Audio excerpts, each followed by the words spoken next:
I went to my second Comic-Con. Did I stay within my budget?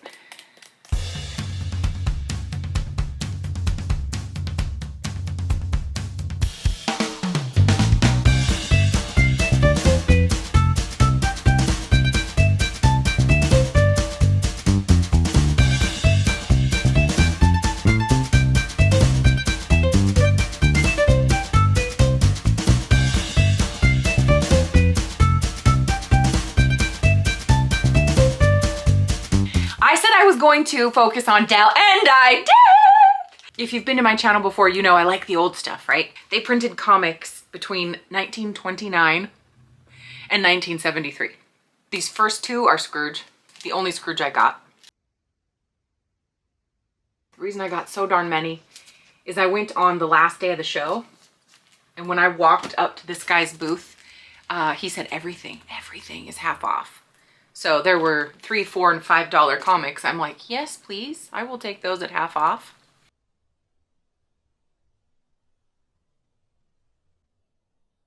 I don't have anything terribly old. I was hoping to find 30s, 40s, 50s.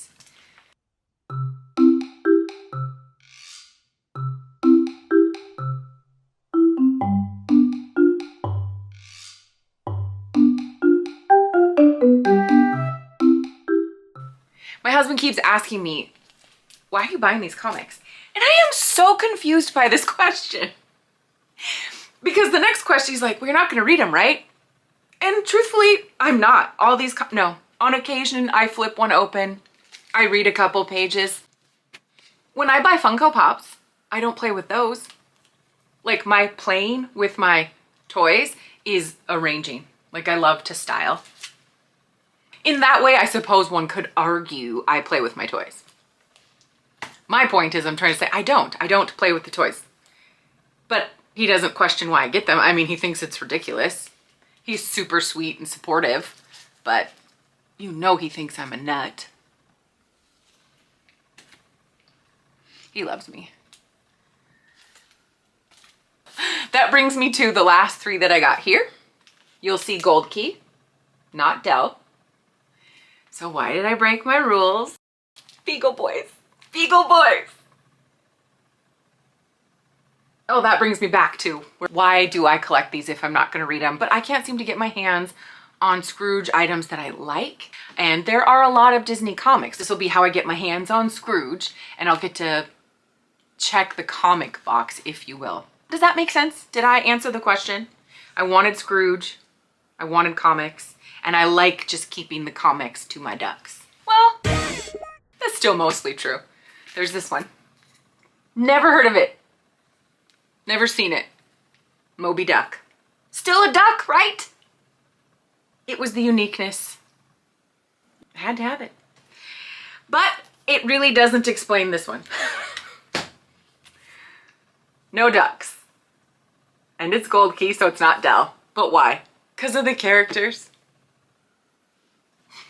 Who's this? Who is this? Does anybody recognize this? I know we know Briar Rabbit, right?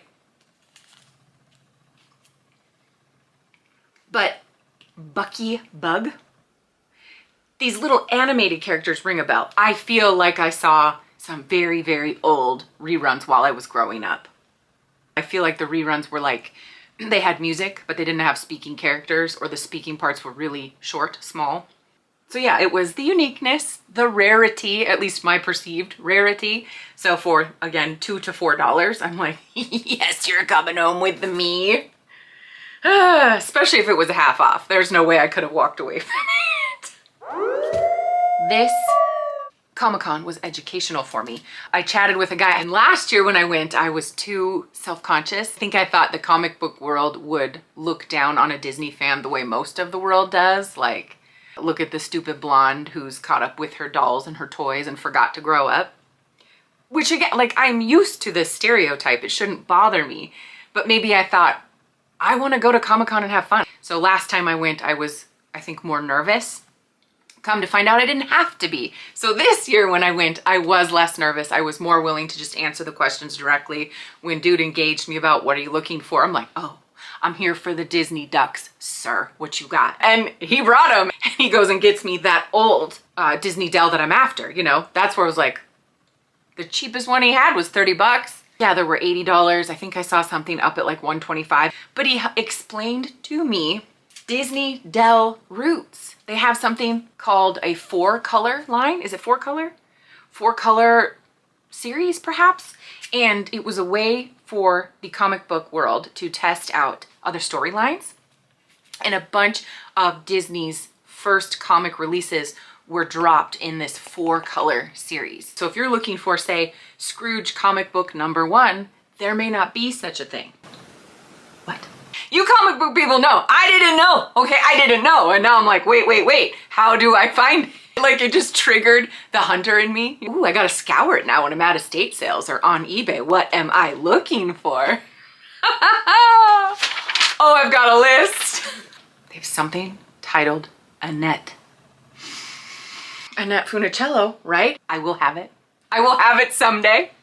I haven't even begun the search, but I know that it's out there. I'm gonna have it someday. Anyway, you know, there's a whole lot more at Comic-Con than comic books. I knew about like actors, voice actors, characters. Oh, even makes my heart little go pitter patter when you see like an R2 running around.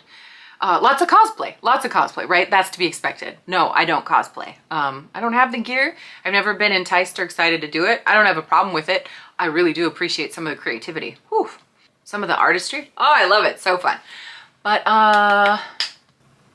toys.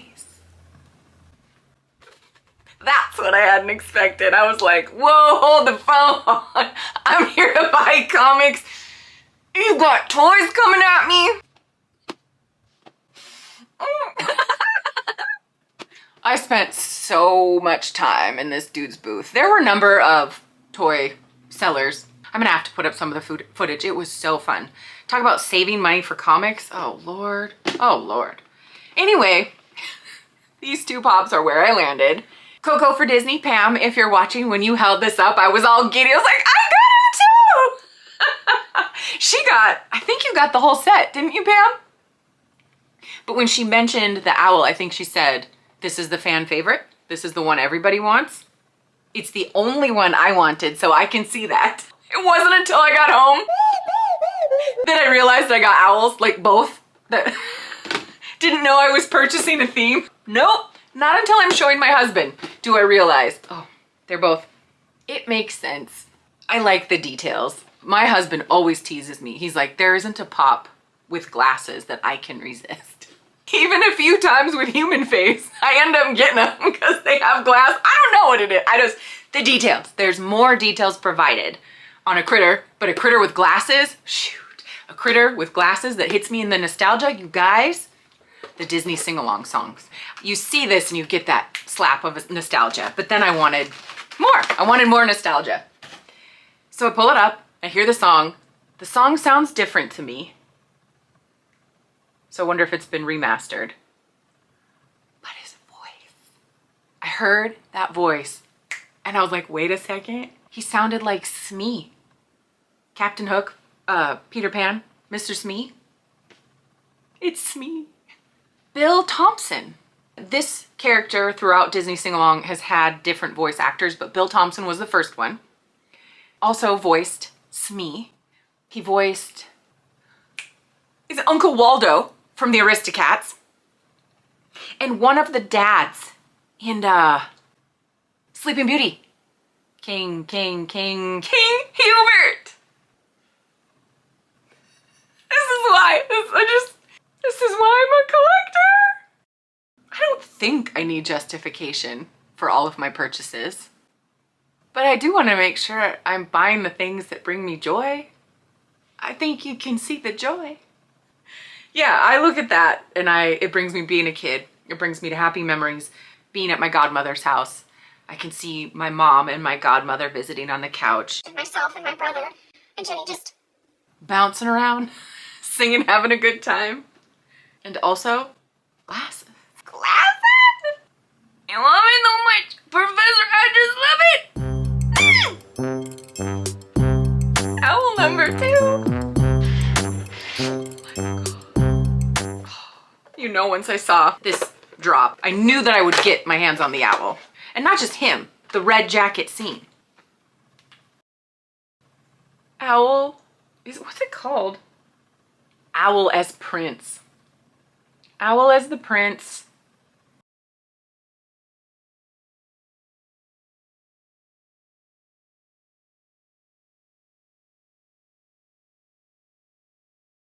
Look at the squirrel's tail. I can hear the sound when he first comes out of the trees, or you know, when they pull off the branches, as the rabbits hop out, the sauntering music, and the owl does such a good job of like carrying himself. And the way that the owl sings with a roar, oh my goodness. So 2 owls. That's not the end of it. This is a great example. It's Zurg and Kakamora. 2 items I cannot have enough of. I will collect forever and ever. This woman put her Doorables on keychains. She had keychains and she had earrings. Look at this Zurg. If you're a Zurg collector, you probably already have them. If you haven't seen them before, you know. How could you say no to this Zurg? How many Zurgs do I have now? 7? I think this is number. I'm such a liar! Not about having 7, about saying I only want to collect 1 of each. Not each character, but whatever. Try not to duplicate. I make no apologies. I'm gonna be duplicating, triplicating, quadruplicating. I will multiply this collection until the day I die. I love it. Oh my goodness, I love it. Disney got me. Okay, same thing, Kakamora. I have a little Kakamora. Okay, you know what I just realized? As I was going through my Zurg collection, I've got the 5 Zurg, but I have 1 little piece of art of Zurg. And I gotta show you this. I'm going through my Kakamora collection in my head. I have 1 piece of art for Kakamora. It's a love. It's a love. I also just proved I'm a big liar. Just 1 item. I don't want to have too many. No duplicates. She lies. She lies. In all fairness, there's so many different Kakamora characters. I don't want to have any of the same. I don't want duplicates of Kakamora. Because they're all so cool. So, I'm at Comic-Con. I got wonderful comics, 2 Funko Pops, two Doorables. My first Doorables. You guys are waiting to see my first Doorables. Oh, also, I think I'm taking them off the keychain. I appreciate her detail and her art. I like, it's tastefully done. I'm normally very unimpressed. But still, to me, it detracts from what I'm after, which is the individual characters. I will not be carrying them as keychains. They're collector's items. 1 last piece, and it's not Disney. It's the sorting hat from Harry Potter. Harry Potter. I'm not a huge fan. I'm a little bit of a fan. I love Harry. How do you, Ron and Hermione. I mean, you know I love a redhead. You know I love a redhead. But my love for Ron and Hermione. Oh.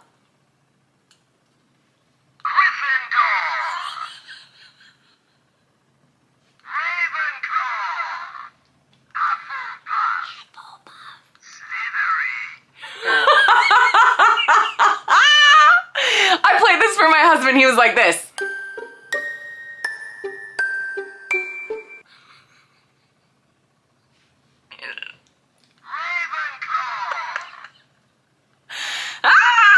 Okay, when I first started collecting Pops, my collection just went a little nuts right out the gate. And I hadn't set my parameters for myself. So I have a handful. 1, 2, 3, 4, 5, 6, 7. I only have 8 Funko Pops that are not Disney. When I say that, all of my Marvel and all of my Star Wars, to me, fall under the Disney umbrella. So that's, I'm not discussing, I'm talking about things that do not fall under Disney, such as Harry Potter. So let's see if you guys can see that. See my little collection down there? What do I have? Ginny Weasley, Harry Potter, and Dumbledore. Who's $3? When I saw him, I picked him up and of course hit the button. I'm like, oh my gosh. I'm like, nope, not Disney. And the guy's like, are you sure? I'm like, nah, I gotta put him back. He's like, how's $3? I'm like, okay, give it to me. I'm such an easy mark. Comic-Con for the win! If you are new to my channel, this was probably a really good introduction. It's just all over the place, right? Vintage comics, recent, well, Funko Pops, Doorables, those are all pretty new. A little bit of Harry Potter. Very rarely on this channel will you see anything that's not Disney because Wonderland shenanigans. This is my Wonderland, AKA my Disney museum. So everything you see me bring in, I believe falls under worthy of cataloging Disney history. That's my opinion, okay? So everything I purchased was secondhand, which is, I mean, that's a lot of my channel, right guys? 75%? I don't know why I try and guess at the math. It's a lot, it's heavy. For example, I think my next 2 hauls are going to be thrift hauls. Thrift, yard sale, estate sale, antique show, or antique shops.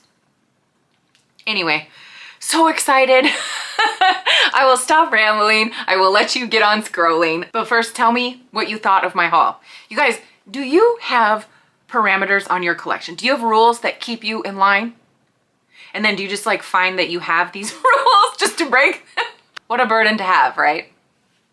My second Comic-Con, Comic-Con 2024 win. Thanks so much for watching. I'll see you guys in the next one.